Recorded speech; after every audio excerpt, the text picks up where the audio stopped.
Yes, people, welcome to another episode of United State of Mind here on Pros Only Sports. You're here with myself, Roland, and today's video is about David De Gea. I'm going to ask the question, why is David De Gea so disrespected amongst the Manchester United fan base? I'm going to break down the video with so many different parts to it as well, so make sure you're hitting that like button, hit that subscribe button as well if you're new, hit that notification bell, and all of that good stuff right there. Share this out with your friends and family and all of that. And let's get into the video. So, David De Gea.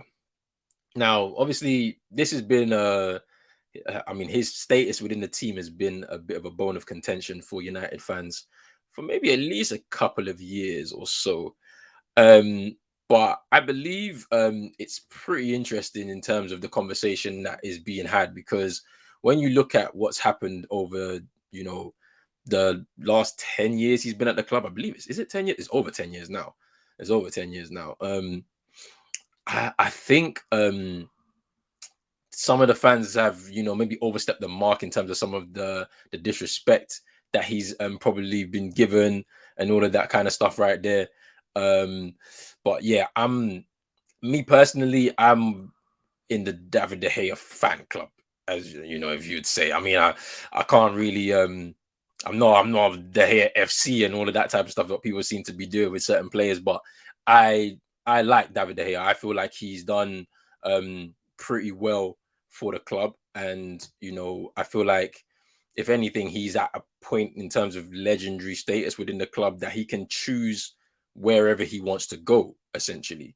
If he wants to stay or go, because he's been able to contribute so much to the club in the space of time that he's been able to do it in. But let's go all the way back to the beginning. So obviously he came up in the Atletico Madrid academy, the youth system, and made his senior debut at 18. And that was, I believe, in 2009. So, he helped Atletico Madrid win the Europa League and the UEFA Super Cup in 2010. That final against the Europa League final against Fulham, I believe it was. He helped them win that. And then from Atletico Madrid, he joined Manchester United in 2011, replacing another legendary keeper in Edwin van der Sar, who had 6 years of service between 2005 and 2011. And it was at that point in time when we were trying to replace Edwin van der Sar, there was something very interesting. Obviously, if you're old enough to remember, United and Fergie, have had difficulty in replacing keepers, and so we went through a pretty long stretch of period before Edwin van der Sar joined the club. Going through keepers like Massimo Taibi, Roy Carroll, Raymond van der Gaal, Mark Bosnich, Tim Howard, until we finally were able to bring in Edwin van der Sar. And all of those keepers I named were actually trying to replace the legendary Peter Schmeichel. So, United had to jump on it early when they knew that, Van der Sar was indicating he wanted to retire or to leave the club anyway. I think he retired in the end and didn't go anywhere else after joining United. But, there were two keepers out there, Manuel Neuer, David De Gea. And to be honest with you, it was about which keeper was willing to come to United really at that point in time. And I think for David De Gea, if he was going to go anywhere else in Spain, it would have been to the big two. It would have been Real Madrid or Barcelona. Real Madrid from Atletico Madrid would have been a bit of a tough one, especially coming up from their youth system. So Barcelona was probably the only viable option at that particular point in time. And I think at that time still there was Victor Valdez going on there, I believe. I'm not too sure. Maybe or maybe not. I have to look at that. But or maybe somebody in the comments can let me know. But then Manuel Neuer was also very keen on staying in Germany, and Bayern Munich is the biggest club in Germany, and they usually cherry pick some of the best players. So David De Gea was the option, and it eventually ended up being the option. So he joins the club for a British record fee of about £18.9 million. I think it's the most for a keeper, a British record fee for a keeper.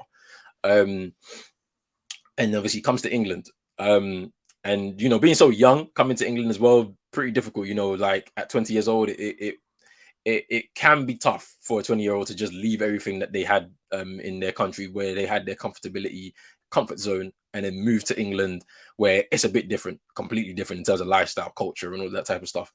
And obviously he initially struggled in terms of the actual game in England, where he'd had aerial duels specifically on set pieces that he would have never experienced really that much in Spain, because it's not that much of a physical game. A lot of the game, or the battles in the game, are won on the floor and not in the air. And for sure, it would have been a shock to the system for him. And so obviously he would have struggled. However, he did come into a competitive team, a team that was already winning under Fergie, or had a history of winning already. He had a back four in front of him, and three of them very experienced, in the likes of Rio Ferdinand, Nemanja Vidic, Patrice Evra. So I'm sure that would have helped him settle a lot quicker than maybe he would have if he come in at a very weird transitional period for the team. But the team was pretty competitive and settled. And so, he goes on, and in that first season, where he was trying to get into the game in itself, and try and become, a part of that team, and establish himself as the number one, the true number one, because obviously he came in as a number one, but there was still Anders Lindegaard, if people remember him, who was the number two, and I believe he got dropped for a particular point in time, as just a way for Fergie to kind of establish himself as the kind of leader in the team, and basically kind of say, look, this is what's going on. You have to be competitive, and you have to try and earn your place. It's not just going to be a given just because we signed you for a British record fee and all of that. So when you look at that, we put that to the side now. Let's talk about 2015. That was the height of the Real Madrid speculation. David De Gea was feeling a little bit homesick, I believe. He got into a high profile relationship with his current wife now. He's a big celebrity, a big singer in Spain. She's kind of pushing on him to kind of make the trip back home to Spain, so that they can kind of build their life together and all of that. And it caused a lot of speculation. Real Madrid were kind of sniffing around him and whatnot. And at the start of the season, David De Gea asked to be left out of the team, because he wanted to consider his future, probably wanting the move back to Real Madrid due to this intense speculation, and then obviously the pressure from his wife and all of this type of stuff. And then on the 31st of August, in that transfer window, the transfer was agreed with Real Madrid for 29 million plus Kilo Navas in part exchange. However, the deal collapsed because of the paperwork not being submitted on time. And obviously there's the rumors of it being the fax machine not working, and that's the reason why the move wasn't ratified, and David De Gea had to stay. Off the back of that, he signs a new four-year deal with the club. And at that point, it's like, okay, we've gotten over that situation. You have to knuckle down and get on with things now, because you're now set in stone in terms of what your future looks like for the club. And then we get to 2017, and at that point, I believe he marked his place as being the best keeper in the world. So he's at the peak of his powers, even though for me, keepers generally get better from 30 onwards. That's why they have such longevity in careers. You look at Gianluigi Buffon, for example. Look how long he's been playing football for as a keeper. You know what I mean? Look at Iker Casillas, how long he went for. A lot of keepers, they go on well into their 30s, and some of them even into their 40s. The one game that really stood out for me in that particular season, that 17-18 season, where he marked his claim as one of the best keeper, or if not the best keeper in the world, was that game against Arsenal. The game that we won at the Emirates against Arsenal, 3-1, where he made a record 14 saves in the game, and he's actually equaled the record with Tim Krul and Vita Manone. And in that season, he was able to rack up 18 clean sheets in the league, which is a lot, and I believe off of the back of that, he won the Golden Glove, which is the kind of accolade that they give to goalkeepers at the end of the season for the most amount of clean sheets. And then at that particular point in time, he was in the PFA Team of the Year for the 5th time overall at that particular point in time. So, to be able to come off the back of, having a lot of speculation surrounding your name and not getting your kind of move back to your homeland, knuckling down and then kind of pushing on to elevate yourself to becoming the best keeper in the world is kind of like, that's an amazing feat for anyone to be able to come off of that setback and then kind of get yourself into position. Now, for me, I believe that kind of was maybe the peak of his powers. I don't believe he could have gotten any better, in my opinion. I don't believe he could have gotten any better. Now, in 2018, there were some contract negotiations. You know, United were looking to renew, and then at the same time, he wants to be paid what he's worth. And I can understand that. I feel like, you know, if you know, as individuals, we all work and all of that type of stuff. You know, you want to be paid what you're worth, and you need to know your worth. And you know, for the player, you know, when you're looking at, you know, his accolades up until that point when the contract negotiations are starting, you're talking about a Golden Glove winner in the PFA Team of the Year 5 years, United's Player of the Year and Players Player of the Year across 4 or 5 years consecutively. Um, you know, he will say like, well, based off of those things, those individual accolades that I've been able to rack up in the time I've been here, I'm worth the money that I believe I'm worth, and the club should be able to provide that to him. And obviously, that didn't happen. But then, obviously, with this negotiation happening and all of these types of things happening, obviously, there's going to be a bit of a, you know, a bit of maybe not, I'm not going to say confusion, but a bit of distraction within the mind, and that caused a massive dip in form. And obviously, in that point, at that point, he made some pretty high-profile mistakes in losses against the likes of Arsenal, Everton, City, Barcelona, and then obviously in the 1-1 draw with Chelsea in that season. And obviously, as I said, his mind was on the negotiations. It's caused distraction, and obviously, it's understandable because he's looking for assurances on the team's competitiveness, because he joined the team whilst it was competitive. The team has kind of fallen off at that point and is in a very massive transitional period for the last 4 or 5 years since he's been there, at least. And he, at the same time, he wants to secure his future because this is going to be one of his last contracts in football, last big contracts in football. I think this one, the next one, type of thing. And so off of that, you know, he was, you know, we end the season. He signs a new deal up until June of this year. And I believe off of that deal, he becomes the highest paid keeper or player in the league, potentially. I can't verify it because I don't remember what the actual kind of status of that contract meant for him. But you know, it meant that, you know, he signed a new deal, and then we kind of got rid of all that speculation that he wanted to leave again. And then obviously off of the back of that, he gets an uptick in form. And you know, he starts to play well again, and whatnot. But then let's look at his personal accolades since joining the club. So, you know, he's a Premier League winner, an FA Cup winner, a Europa League winner, a 2-time Carabao Cup, EFL Cup winner. And then obviously he's finally broken, especially in that game against Newcastle that we won the EFL Cup for, that he won the EFL Cup for the second time. He broke the record for the most amount of clean sheets set by the legendary keeper Peter Schmeichel, and that's 181 clean sheets. And when you look at all of those things, you say to yourself, look, he's got a massive amount of credit in the bank because he's been a contributing factor to a lot of the successes that we've seen over the last 10 years. And so, you know, that credit in the bank should kind of starve him from a lot of criticism from the Manchester United fans. And I believe the criticism that he gets from the United fans come at the point I'm about to kind of highlight now, which is more to do with style of play. As we've moved into the modern game, keepers have been, you know, expecting to do a little bit more than what they're expected to. As I said before, I am an advocate for keepers that, you know, mainly make saves. If you're a keeper that makes saves, that's your job. Keep the ball out of the net. Anything else is additional. It's a bonus. If your keeper can do that, great. If he can't do that, it shouldn't mean anything, especially if he's able to save shots and keep the ball out of the net. However, it does depend on the manager's the tactics and style of play that you are playing. And so I believe this is where a lot of the criticism comes from the United fans. When you look at David De Gea's style of play, let's just break that down. So obviously he's a pure shot stopper. Like his ability to save the ball with his feet is at an elite level. He's flexible, he's agile, he's strong, he has elite reflexes. You've seen that on a numerous amount of occasions with some of the big saves that he makes.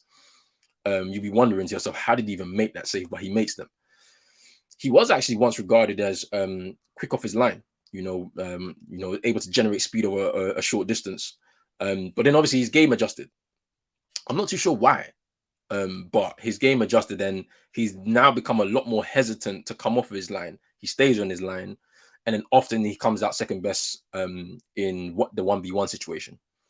Then obviously the biggest point of contention, obviously, as we've moved into the modern game and a lot of people's expectations on keepers and what they should be able to do with the ball at their feet, we've seen limitations to his game when playing the ball out from the back. And, as well as his general confidence with the ball at his feet. And obviously that's the bone of contention, I believe, that's what I believe it is for United fans. And, just looking to try and move forward, especially under this new manager and this new style of play that we're trying to embed under Erik ten Hag. And then at the same time, another thing that a lot of United fans don't like about David De Gea is the fact that he's not great at saving penalty kicks. Look at the Europa League final in 2021, for example, where we went through, I think, 13 penalties. He didn't touch any of them, didn't even get close to any of them. So, I mean, that's where I think a lot of the disrespect potentially comes from the United fans. Obviously, there's some that are very harsh critics of him. There's others that may be mild, and there's others that don't really criticize him that much at all because they just want their keeper to save shots.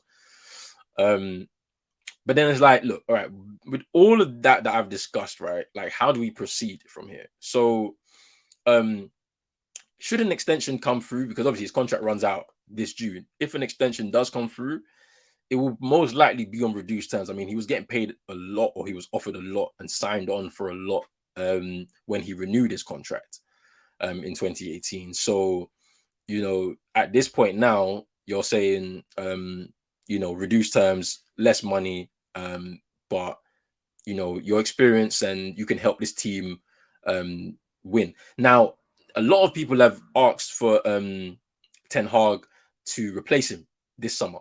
So if he goes on a free transfer, he goes on a free transfer. We lose out on any potential fee that we may have for David De Gea, and we go in for a new keeper right now. Now, I'm one to say that goalkeeper's not necessarily a priority. We need a striker. That one is a big priority for the team. Midfield maybe needs a bit more of a boost in there, from a creative standpoint. So I'm not too sure, if goalkeeper should be one of the ones that one of the positions that we need to be strengthening right now this summer. I mean, because obviously Ten Hag will also be looking at his team and what they've been able to contribute, what they've been able to achieve this season, and then say, if I'm trying to build phase 2 of my plan, which is more a further embedding of the style of play and able to play out, an ability to play out from the back, I'll probably need a keeper that can initiate that. And is that David De Gea the right guy to be able to do that? I mean, on numerous occasions, we've seen him we've seen the plays break down because of the fact that he's not been able to distribute the ball effectively enough from the back to be able to initiate that start of that starting phase of the play. So, there's an understanding there. And then obviously, will United even sign a new keeper to replace De Gea? Because obviously with that, with De Gea being 32 years old, he's not old when it comes to, the expectation for keepers and their longevity within the game of football. Can you say he's finished? Probably not. Like, keepers make mistakes. We see it with all the best keepers in the world. I've literally seen over the last few weeks, Alisson and Ederson, who people regard as the best keepers in the world, even Donnarumma at PSG, they regard them as one of those three as the best keepers in the world. I've seen them make mistakes over the last few weeks, all of them. That's contributed to errors and contributed to goals based off those errors. So I'm not necessarily so hung up on that, having a keeper come in. And if you're going to have someone to come in, the person's going to have to be an understudy. We still have, I believe has Dean Henderson left? I'm not sure. Remind me in the comments, because I believe Dean Henderson is either on loan at Nottingham Forest or we've sold him. And so they're going to have to get rid of him first because of the wages he's on. And then bring in a keeper who's going to have to, I believe, come in as an understudy, unless Ten Hag is ruthless and says, okay, well, you're not going to be my first choice keeper, so you're going to have to leave. We're not going to renew you. And if he does that, then it gives us the opportunity to bring in a keeper to come in, basically like how he came in, young keeper that has to build up his reputation in the league and whatnot. But I mean, look, there's a lot to analyze there, and obviously, I'm looking forward to hearing your comments in terms of, what do you think the situation is going to happen with De Gea's contract running out in June? Are we going for a new keeper, or will he resign? What do you guys think of the disrespect that he gets from the fan base as well? Because I believe for somebody with so much credit in the bank, and him being a legendary figure now in terms of the team, despite the fact that over the period of time that he's been here, for the majority of it, we haven't been the best club in the world, for example. You still have to give him credit for knuckling down at different points where he felt that the team's not going in the direction I want to go. I want to win things, and we're not doing that. But he's still stuck with us. I believe he's somebody that always kind of wears his heart on his sleeve. I believe he should be captain, or he should have been captain at a certain point in time, because he was the only one that had the standards and was speaking in the way that I think as fans, we would appreciate, because he was honest. But it is what it is. I mean, let me know your thoughts in the comments, people. Appreciate all the support that I've been getting over especially with these videos over the last few weeks. And yeah, there's going to be more content, man. I'm going to try and drop as many United State of Minds until towards the end of the season. Anyway, we only got a few months left anyway, so it should be very interesting. Hopefully, United do some good things so that we can really break it down in terms of the whole season and how well the team has been doing anyway. But yeah, I'm going to be out right now, people. So make sure you hit that like button, hit that subscribe button as well if you're new. Hit that notification bell and all that good stuff right there. And I'm out. Peace.